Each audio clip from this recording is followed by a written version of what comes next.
Bitcoins are booming. The price of one unit of the digital currency jumped during the past few weeks from about $40 to nearly $150.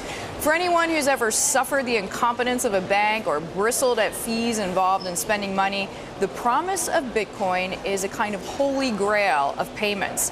Bloomberg's Olivia Stearns is with me now. So, Olivia, we know it's a digital currency. We know there's some pizza shops in California that accept it, some other businesses as well. What else do we need to know? Well, you know, Deirdre, Bitcoin is this brand new form of cash, but nowadays it is behaving a bit more like a good old-fashioned bubble. The trouble is Bitcoin was designed as a currency, but today it's trading more like a commodity. So I'm going to try to explain this in English. Let's start with what it actually is. Bitcoin is a digital, virtual, online currency. It was created back in 2009 by a Japanese hacker who goes by the same name. The product itself, well, this is the confusing bit. It's just simply an algorithm, but it can be traded and used like cash to buy goods and services online. Well, how's it different from real currency? For starters, it's not pegged to anything.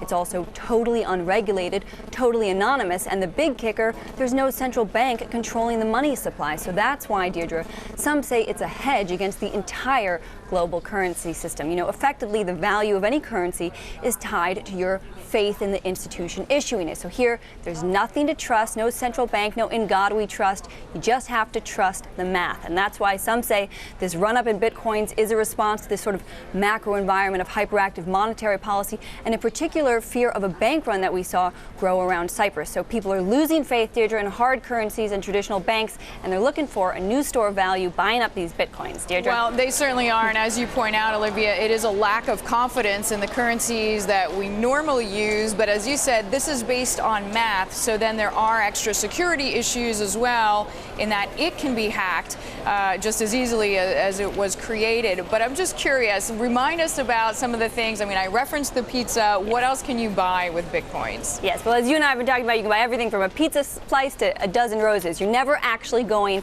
to get your hands on a single Bitcoin. The idea is to stash them in your online wallet. There are nearly 1,000 e-commerce sites, though, today that will accept Bitcoins in exchange for a whole array of services.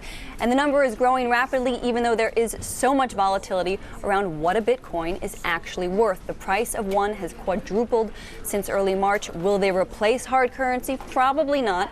It's still an extremely niche market. Only 11 million have been, quote unquote, minted or mined.